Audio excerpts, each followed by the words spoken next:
When we would ask the question, "Are you a Christian?" this lady turned to me and said, "No, I'm not a Christian." And so I would ask other questions if she had another kind of a background, and she would say, "No, I have no religion." I said, "Do you have a relationship with Jesus Christ?" "No, I don't." I said, "Would you like to hear about how you can have a relationship with Christ so that when you leave here, you're going to be a Christian?" She said, "I'd like to hear that."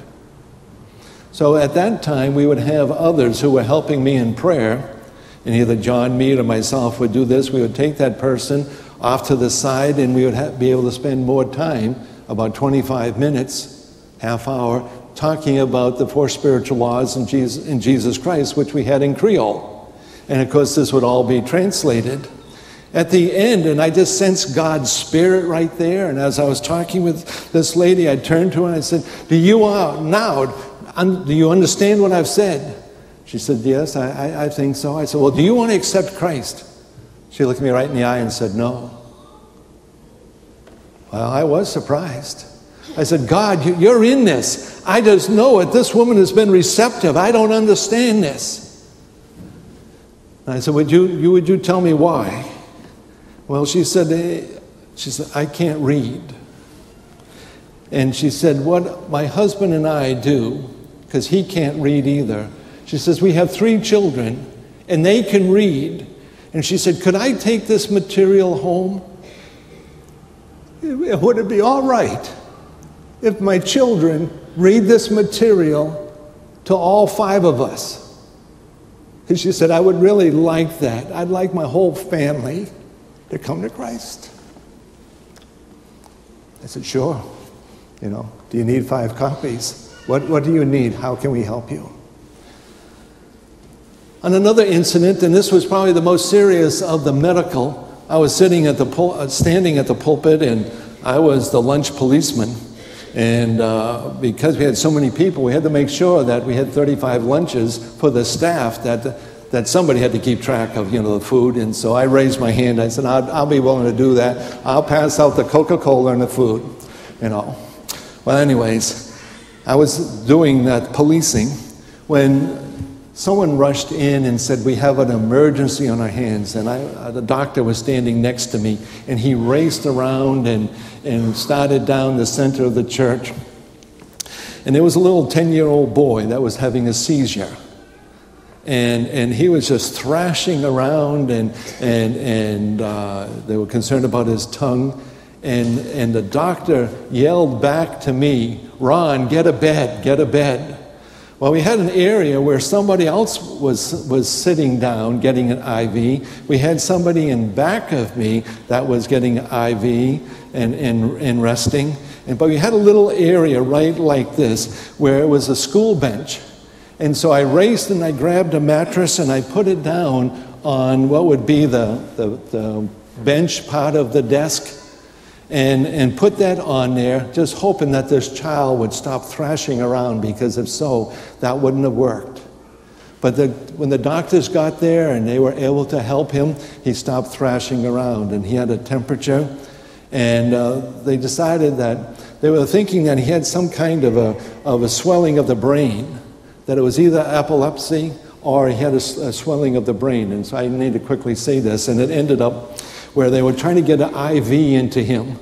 And he hadn't had help for a couple days, and so his veins had shrunk into his arm. And when there's heat, your veins restrict anyways. And so we had an expert nurse to do this, but 3 times she's poking him with this needle, trying to get through. And I'm standing there just praying my heart out for this little boy that he can get the IV. And not have pain. And he was just so courageous and not moaning and groaning, and they could not get it. They tried twice down here. They tried in the upper vein like this. They could not get it. And so I started, of course, praying for the IV. And then it dawned on me, I thought, maybe this is spiritual opposition. Maybe this is satanic. Maybe there's some kind of opposition here. And so I started praying in an increasing intense way that, oh God, in your mercy, would you hold back any satanic influence? And while I was praying, and this has never happened to me, God told me that I did not need to pray in that way, that it was not satanic. And so then I got frustrated because I didn't know how to pray or what to do. But then the doctor turned to me and says, get an ambulance, which meant get a car. And we took some money out of our pocket and we sent the husband and the father and the mother and the daughter and this little boy who now was like a limp doll. And they took him and they rushed off. Do you know this was of God? Because when they got to the hospital, they did certain tests, and it wasn't epilepsy. It wasn't a seizure in the brain. 2 days previously, he had gone to a medical clinic and he had received medicine, and it was a total medical reaction, and they gave him medicine so that he actually went home after 2 hours. One of the pastors was with this little boy and the family and turned and said, you know, Jesus has been a part of this. And the father says, yes, I know that. And the mother turned and said, he's never been in church before.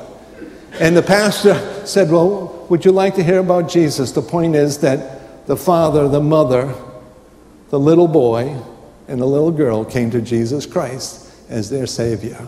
See, why did God stop me? Why didn't we get that IV in there? Because they needed to go to the hospital to have that kind of a test.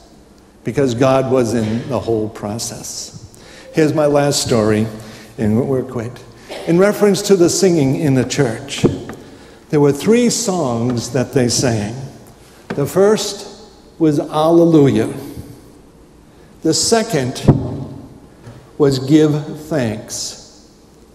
And the third song was Because He Lives, I Can Face Tomorrow.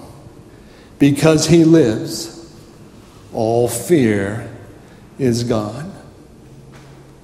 I'd submit to you that only Christians can sing that in the midst of an earthquake.